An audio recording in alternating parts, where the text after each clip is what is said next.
राष्ट्रीय लोक जनता दल के प्रमुख उपेंद्र कुशवाहा ने बड़ा दावा किया है। उन्होंने कहा कि जेडीयू के कई विधायक और सांसद मेरे संपर्क में हैं। जेडीयू के अंदर सुपर फुटबॉल वाली स्थिति है और जेडीयू के कोई बड़े नेता जेडीयू के साथ नहीं रहना चाहते हैं। कुशवाहा ने आगे कहा कि सब नेताओं ने अपना ठिकाना ढूंढ लिया है और अब सिलसिला रुकने का नाम नहीं है, सिर्फ औपचारिकता बाकी है। जेडीयू में कुछ बचने वाला नहीं है। जेडीयू और आरजेडी की विलय भी बहुत जल्द होगी, यह डील पहले ही तय हो चुका है।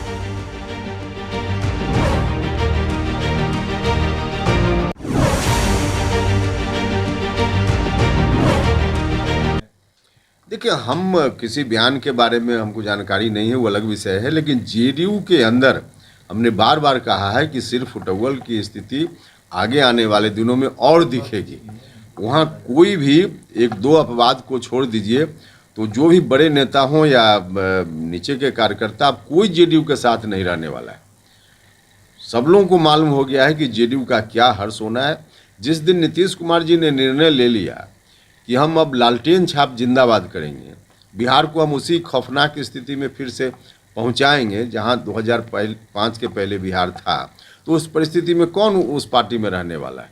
तो इसलिए इस स्थिति के कारण आज किसी का बयान, कल किसी का बयान सुनिएगा तो बारी बारी से सब लोग वहां से हटने वाले हैं, हटेंगे, जाएंगे। एक विपक्षी एकता की कवायद तो दिखाने के लिए है। नीतीश जी को भी मालूम है, महागठबंधन के लोगों को मालूम है कि सबसे अधिक दुर्गति अगर देश भर में कहीं महागठबंधन की होगी आगामी चुनाव में तो बिहार में होगी। सबसे अधिक दुर्गति यह मालूम है सब लोगों को। इसलिए वो कवायद कुछ भी लोग दिखाने के लिए करें, बिहार में तो यही हर्ष होना है। कुशवाहा जी, आप जब जेडीयू छोड़ रहे थे उस वक्त आपने गुटबाजी की बात कही थी और आज जेडीयू के एमएलसी रमेश्वर महतो ये बात को दोहरा रहे हैं, तो क्या लगता है कि जो गुटबाजी की बातें लगातार निकलकर सामने आ रही है, तो क्या अंततः जेडीयू जो है वो बिखरेगी? देखिए, जेडीयू लगभग बिखर चुका है। वहाँ तमाम नेता सब लोग कहीं ना कहीं ठिकाना ढूंढ चुके हैं और बीच में मेरे हटने के बाद भी तो कई लोग वहाँ से हटे। तो आप देखते जाइए ना, यह सिलसिला रुकने वाला नहीं है और अंततः जेडीयू में कुछ नहीं बचने वाला है।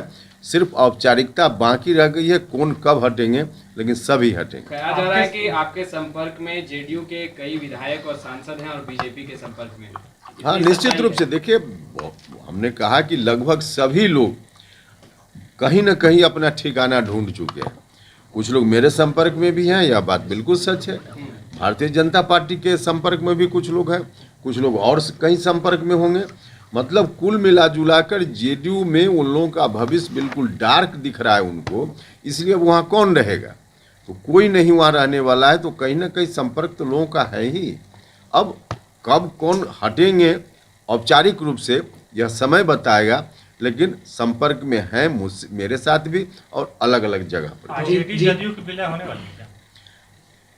हमने तो बार बार कहा है भाई कि इन लोगों ने जो गठबंधन की बात जब एनडीए से अलग होकर कर रहे थे नीतीश जी महागठबंधन के साथ, उसी समय एक डील हुई थी जिसकी चर्चा हम बार बार करते रहे। उस वक्त डील की चर्चा हमने की तो चीज़ें स्पष्ट नहीं थी, लेकिन धीरे धीरे बात तो अब लोगों के सामने में है। आरजेडी और जेडीयू का विलय होना है, यह बात बिल्कुल तय है।